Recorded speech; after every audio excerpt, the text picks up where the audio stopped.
ভাই, সেই দিনটার কথা ভাবো যখন মৃত্যুর ফেরেশতা মালাকুল মাউত তোমার সামনে দাঁড়াবে।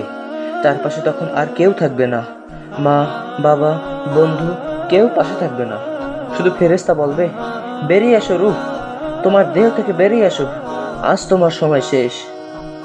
ভালো বান্দার জন্য কি হবে? যারা নামাজ পড়তো, তওবা করতো, তাদের কাছে ফেরেশতা আসবে সাদা মুখে, বলবে, তুমি চিন্তা করো না, আজ থেকে শুরু তোমার জান্নাতের যাত্রা। কিন্তু যারা গুনাহ ছাড়েনি, ফেরেশতা আসবে ভয়ঙ্কর রূপে, কালো মুখ, কঠিন স্বর, বলবে, বাহির হও হে পাপী, বাহির হও হে পাপী, আজ তোমার জন্য আছে শাস্তি। তখন রূহ শরীর থেকে টানা হবে, যেমন কাটার ঝোপের মধ্যে ভেজা তুলো আটকে থাকে, যেমন ভোঁতা ছুরি দিয়ে ছাগলের চামড়া ছিঁড়ানো হয়, সেই রকম কষ্টের সহিত সেই রূহ বের করা হবে, আর সেটা জোর করেই টেনে বের করা হবে।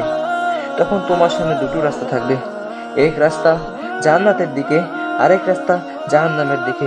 কিন্তু সেই মুহূর্তে আর তওবার সুযোগ থাকবে না, আর কোনো নামাজ পড়ার সুযোগ থাকবে না, সব কিছু বন্ধ হয়ে যাবে। ভাই, একদিন মালাকুল মাউত আসবে, তুমি না চাইলেও আসবে। এখনো সময় আছে, এখনো সময় আছে, এখন আমরা বেঁচে আছি, এখন আল্লাহর দিকে ফিরে আসো, নামাজ পড়ো, তওবা করো, কান্না করো, কারণ সেই দিন আসলেই আর কেউ কিছুই করতে পারবে না। হে আল্লাহ, আমাদের সবাইকে মৃত্যু সহজ করে দাও, জান্নাতের রাস্তা খুলে দাও, আমিন। ভিডিওটি ভালো লাগলে চ্যানেলটি সাবস্ক্রাইব করে পাশে থাকবেন।